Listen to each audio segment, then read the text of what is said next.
Hi folks, welcome back. Welcome to the channel. Thanks for being here.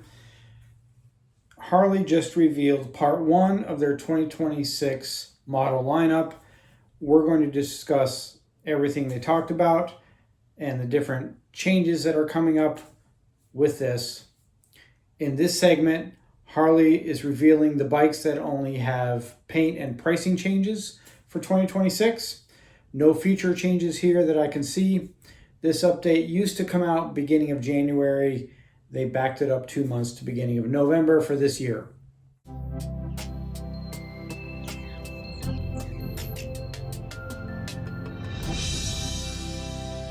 Harley's reveal video for these bikes highlights some of the manufacturing processes here in the US, focusing on the people involved in the build process.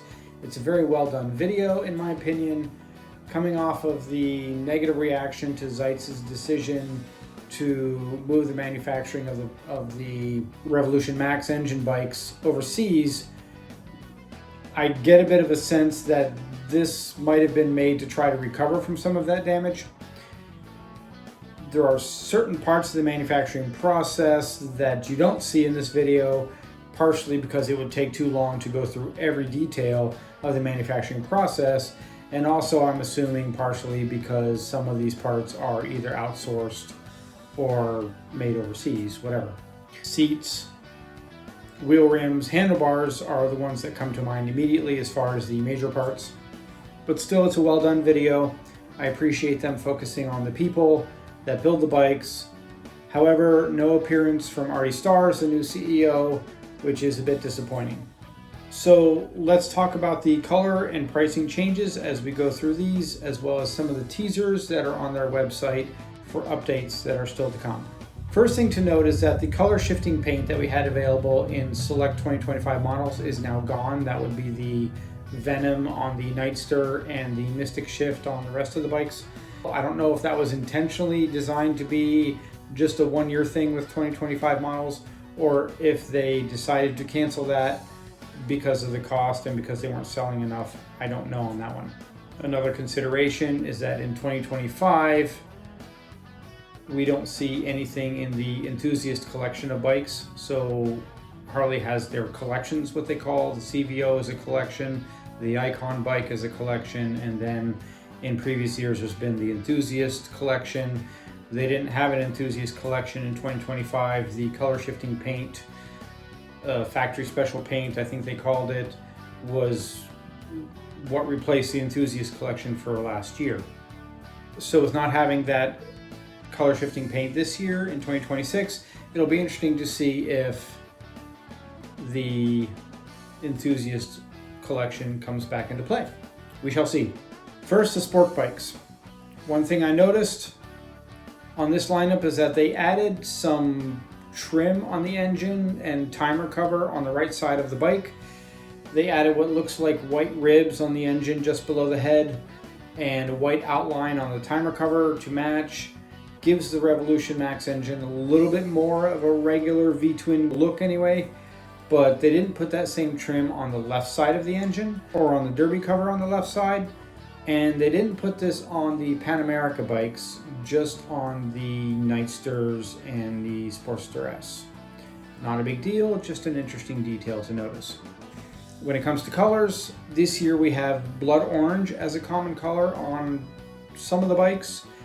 We also see blue, teal, white, and olive. Some of the bikes have a two-tone look with olive and black or blue and black or whatever. Those are of course more pricey with the two-tone paint. So far, none of the starting prices on the bikes have gone up, which is a good thing. A couple of them have gone down, which is also a good thing. So it's good to see that even though Harley isn't really cutting prices drastically to try to increase sales, they at least didn't raise any prices on the starting point on the bikes. The top prices on the models, so once you include the top level color or laced wheels versus cast wheels on a couple of the models, things like that, the top level does fluctuate a bit. Some of them are a little bit less, some of them are more, especially the ones with the two-tone colors are typically more than the top pricing on 2025 models. For 2026, Harley is introducing kind of a new idea with the pricing thing, and I guess they're just testing it because they only did it on 3 different bikes, and that is that they're doing a lower cost base model with a single seat only, the gray color only, and if there's any other special options on the bike. So the bikes that have cast wheels or laced wheels, so laced wheels are more expensive, so this lower base model only comes with cast wheels, stuff like that. The first of those 3 bikes is the Street Bob. So you can get the Street Bob, which was a starting point of $16,000 last year, and this year the regular Street Bob is also starting at $16,000. But now for $15,000, $1,000 less, you can get a gray Street Bob that has no passenger seat, single seat only, and only has cast wheels as the option for kind of that baseline price. Second one is the Heritage Classic. The Heritage Classic, you can get a model that is $2,000 less, that is gray only, that doesn't have a 2-up seat, single only, and doesn't have a windshield, since the windshield on the Heritage Classic is removable. That is $2,000 less than the regular base model. And the third one is actually the Street Glide, which the only real option you can remove there is the 2-up seat. So Street Glide, gray paint, single seat option only, is also $2,000 less than the regular starting point of the bike.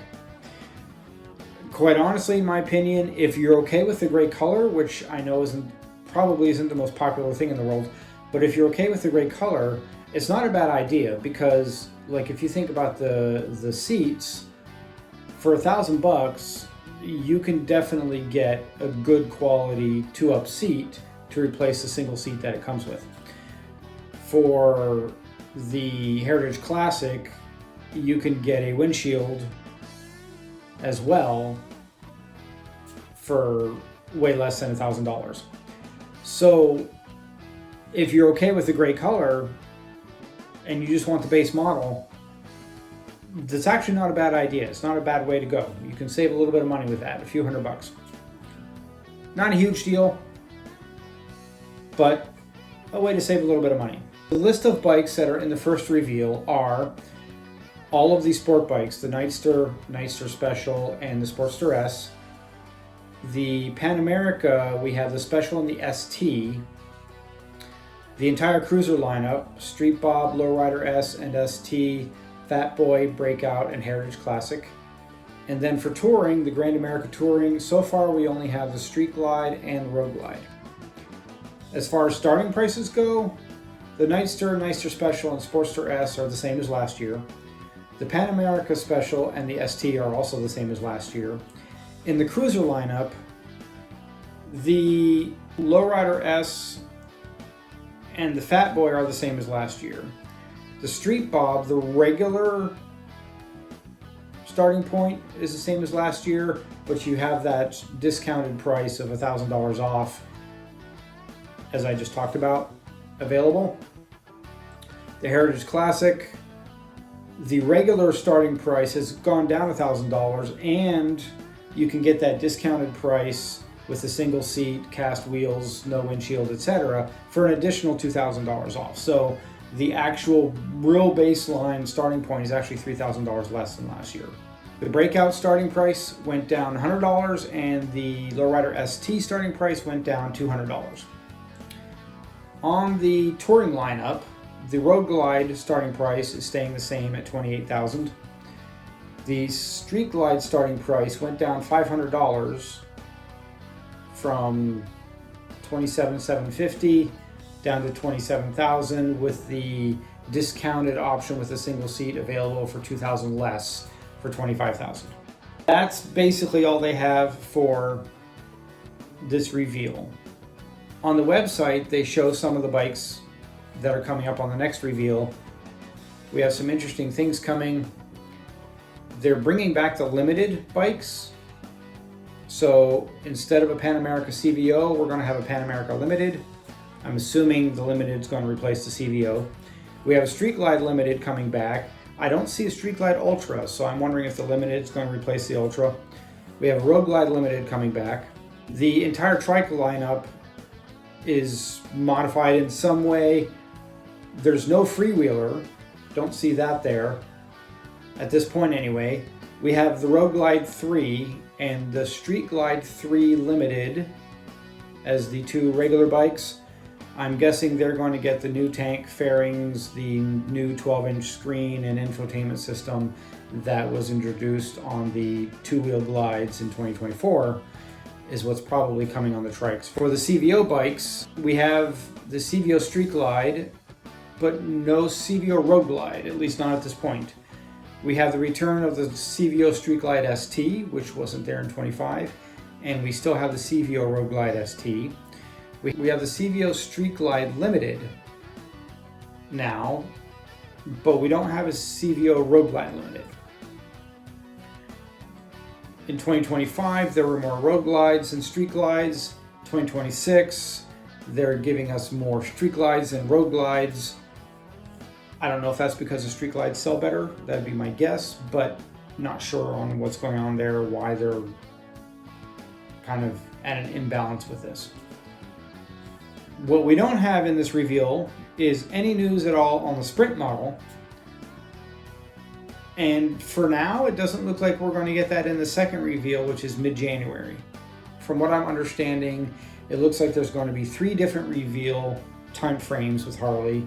This one, the next one's mid-January, and then sometime after that is the third one, I guess, and maybe that's when we'll get the Sprint or whatever other new models are coming out. I'm not sure on that. Maybe they're going to put the Sprint in the second one as a surprise. Who knows? But it seems like a bit of a weird marketing strategy to me.